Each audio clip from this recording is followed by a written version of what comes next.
Di sini kami akan membahas Amsal yang ke-6 dan yang ke-7. Adapun latar belakang, kitab Amsal adalah salah satu kitab dalam Alkitab yang berisi kumpulan-kumpulan amsal-amsal yang berisi nasihat-nasihat praktis untuk kehidupan sehari-hari. Pasal 6 dan pasal 7 dalam kitab Amsal berisi nasihat-nasihat mengenai tanggung jawab, kerja keras, kebijaksanaan, persinahan, dan godaan yang mengelilingi kita. Nasihat-nasihat ini diberikan untuk membantu seseorang untuk menghindari perangkap dosa dan menjalani kehidupan yang benar. Pasal ke-6. Pasal ini berisi berbagai nasihat mengenai tanggung jawab, kerja keras, dan kebijaksanaan.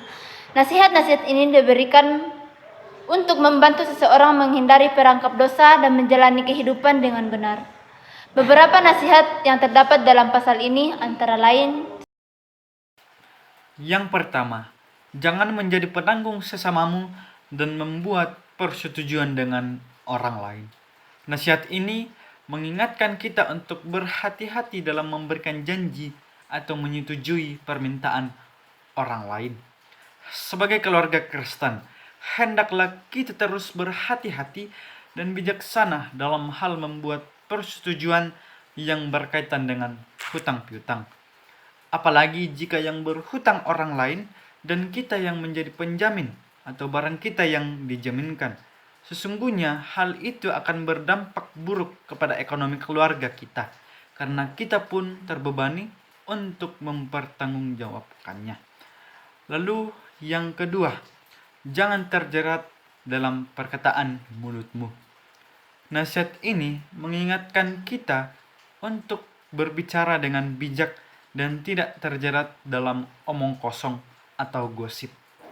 Yang ketiga, jadilah bijak seperti semut dan janganlah menjadi pemalas. Dari banyaknya binatang yang diciptakan oleh Tuhan di muka bumi ini, Tuhan memilih semut sebagai perumpamaan dalam ayat ini. Semut mengajarkan kita untuk lebih rajin dan tidak malas-malasan. Bahkan walaupun semut tidak memiliki seorang pemimpin, semut tetap tidak akan kekurangan makanan karena semut tahu bagian yang harus ia kerjakan. Nah, kita masuk ke poin yang keempat. Janganlah hidup dengan mulut serong dan janganlah merencanakan kejahatan. Bagaimana seorang hamba belia digambarkan di sini? Ia adalah orang jahat yang pekerjaannya melakukan kejahatan, terutama dengan lidahnya. Sebab ia berjalan dan mengerjakan rancangannya dengan mulut serong. Pada ayat 12 dijelaskan, dengan dusta dan kesesatan dan dengan perlawanan langsung terhadap Allah dan manusia, dia mengatakan dan melakukan segala sesuatu. Pasal yang ke-7. Pasal ini memberikan nasihat tentang bagaimana kita harus menjaga diri kita dari godaan persinahan. Nah, poin yang pertama, berpeganglah pada perintah Tuhan dan janganlah menyanyiakan ajaran orang tua. Nasihat ini mengandung pesan moral untuk mematuhi perintah Tuhan dan menghormati ajaran orang tua. Hal ini mencerminkan nilai-nilai agama dan kepatuhan kepada otoritas agama serta penghargaan terhadap nasihat dan pengajaran yang diberikan oleh orang tua kepada kita. Yang kedua, peliharalah perintah Tuhan pada hatimu dan kalungkanlah pada lehermu. Ini mengandung pesan dan moral spiritual untuk mengintoleransi ajaran Tuhan dan memegangnya dengan erat dalam kehidupan sehari-hari. Peliharalah perintah Tuhan pada hatimu. Mengajarkan pentingnya menyimpan ajaran Tuhan dalam hati sebagai panduan hidup.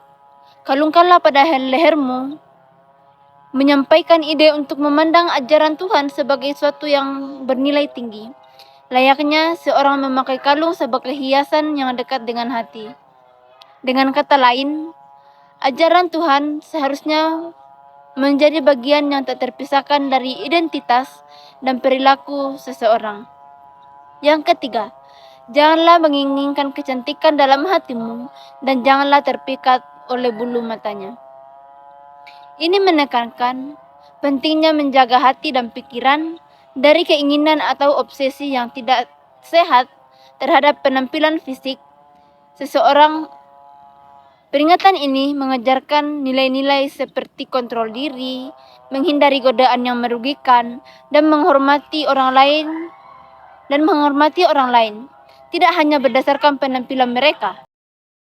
Nah, dari materi yang sudah kami bahas, dapat disimpulkan bahwa nasihat-nasihat yang terdapat pada pasal yang ke-6 dan yang ke-7 dapat membantu guru bimbingan konseling dalam memberikan nasihat dan arahan kepada siswa mengenai bagaimana cara menghindari godaan dan menjaga diri dari kejahatan serta godaan perzinahan. Selain itu, nasihat-nasihat tersebut juga dapat membantu guru bimbingan konseling dalam memberikan arahan kepada siswa mengenai bagaimana cara menjaga diri dari pengaruh negatif di sekitar mereka dan membangun karakter yang baik.